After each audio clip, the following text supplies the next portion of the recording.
नमस्कार। म जगन्नाथ प्रसाद कलवार, यातायात व्यवसायी। अहिले यो विशेष रूपमा म मालवाहक सवारी साधन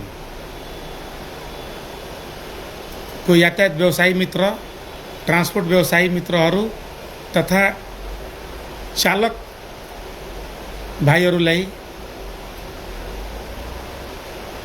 अहिलेको परिस्थितिमा मैले बुझेको कुरो, मैले जानेको कुरो र मेरो जिज्ञासाहरू केही राख्न गइरहेको छु। म विगत 31 वर्षदेखि मालवाहक यातायात व्यवसायिक क्षेत्रमा लागेको व्यवसायी हो। तर यो बितेको 31 वर्षमा मैले सबैभन्दा अप्ठ्यारो स्थिति यातायात व्यवसायीहरूको अहिले नै हेरिरहेछु। तर यो यातायात व्यवसायीको मात्रै होइन, देशभरिको हरेक व्यवसाय पेशा आर्थिक मन्दीले गरेर एकदम कमजोर अवस्थामा छ। तर कमजोर अवस्थामा हुँदाहुँदै पनि कुनै पनि सिमेन्ट फ्याक्ट्री, छड फ्याक्ट्री या तपाईको कुनै पनि उद्योग, कुनै पनि व्यवसायले नयाँ लगानी लगाइरहेको छैन। जो छ त्यसैलाई मेन्टेनेन्स गरेर जेन तेन चलाउन खोजिरहेछन् र चलाइरहेछ। तर हाम्रो पेसामा के कति कारणले मन्दी हुँदाहुँदै देशमा चाहिने भन्दा जस्ट डबल यातायात, मालवाहक यातायातको साधन हुँदाहुँदै 40%ले पनि 50%ले पनि गाडीले काम नपाएको स्थिति हुँदाहुँदै पनि नयाँ गाडी किन भित्रिरहेछ र किन मान्छेहरूले खरिद गरिरहेछन् र किन ब्याङ्कले लगानी लगाउँदैछ र किन यातायात सवारी साधन बिक्री गर्ने कम्पनीले आयात गरेर बिक्री गरिरहेछ। कारण के हो? जब मन्दी छ भने हाम्रो पनि मन्दी छ र हाम्रोमा पनि नयाँ लगानी नथप्नु पर्ने हो। तर कारण के हो? त्यो मैले यसो विचार गर्दै जाँदाखेरि हाम्रो पेसा अरू पेसाबाट फरक छ। हरेक पेसाको कस्ट निकाल्न सकिन्छ। उसको कस्ट के हो? सियो बनाउने उद्योगदेखि लिएर तपाईको चिया बनाउने पसलसम्म आफ्नो सामानको कस्ट निकाल्न सक्छ र कस्टभन्दा कम्तीमा, आफ्नो परल मूल्यभन्दा कम्तीमा ऊ बिक्री गर्दैन। तर हाम्रो पेसा के छ भने हाम्रो पेसाको कस्ट कसैले निकाल्न सकेको छैन। म 30-32 वर्षदेखि यो पेसामा हुँदा आज पनि वास्तवमा मैले वीरगञ्जबाट काठमाडौँ माल बोकेर गाडी पठाउँदाखेरि उसको कस्ट कति आउँछ, उसको लगत कति लाग्छ भन्ने कुरो निकाल्न सकेको छैन भने त नयाँ व्यवसायीहरूले त झन् निकाल्न सक्नुहुन्न। हाम्रो कस्ट निकाल्ने परिपाटी भनेको गाडी जाँदाखेरि लागेको डिजल, भएको बाटो खर्च र ड्राइभरको भत्ता जोडिसकेपछि त्यसलाई हामी कस्ट भन्छौँ, हाम्रो लगत भन्छौँ र बाँकी बचेको पैसालाई हामी बचत भन्छौँ। साधारणतः हाम्रो पेसामा यही सिस्टम चलेको हो। तर त्यो बचेको पैसाले मेन्टेनेन्स, डिप्रिसिएसन र इन्ट्रेस्ट अनि किस्ता सकिन्छ कि सकिँदैन, त्यो खर्च हामीले जोडेको छैनौँ।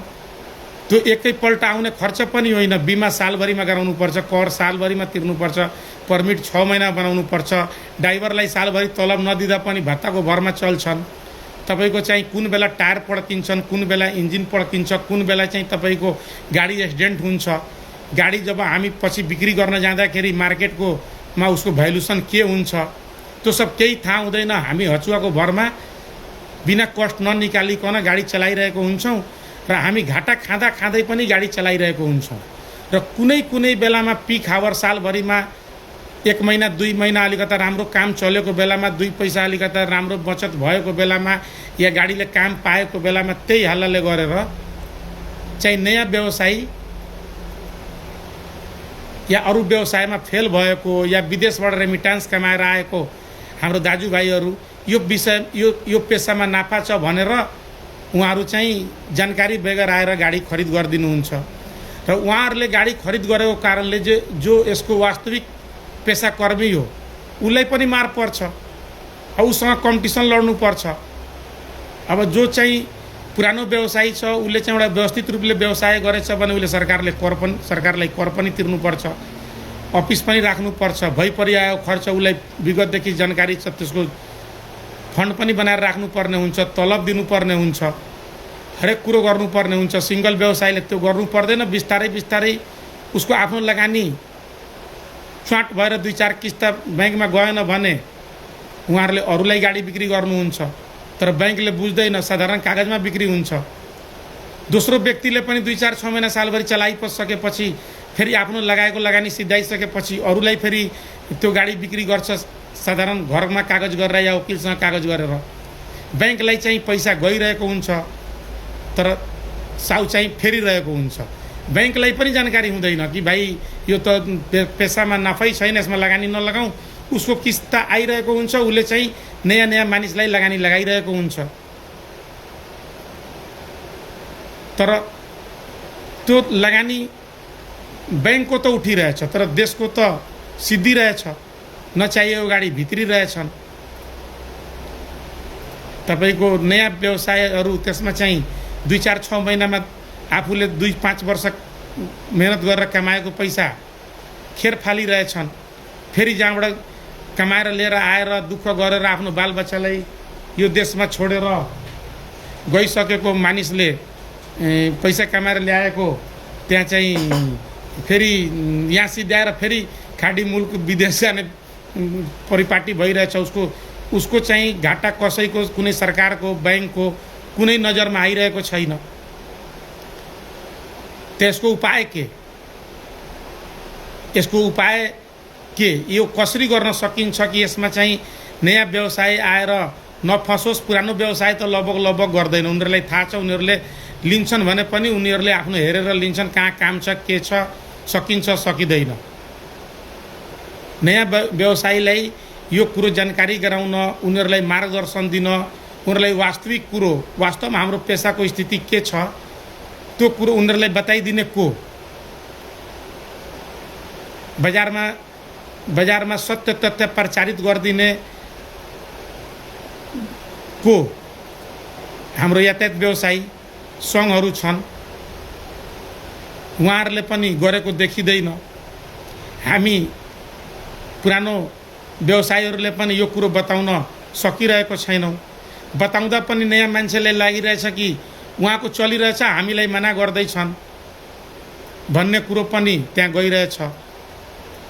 त यसको वास्तविक परिस्थिति जुन छ हाम्रो यातायात व्यवसायीको, यातायात पेसाको, त्यो चाहिँ नयाँ मानिसलाई कसरी बुझाइदिने, यसको उपाय के? म यो सबै पुरानो यातायात व्यवसायी, ट्रान्सपोर्ट व्यवसायी र चालक भाइहरूलाई म एउटा प्रश्न राखिरहेछु।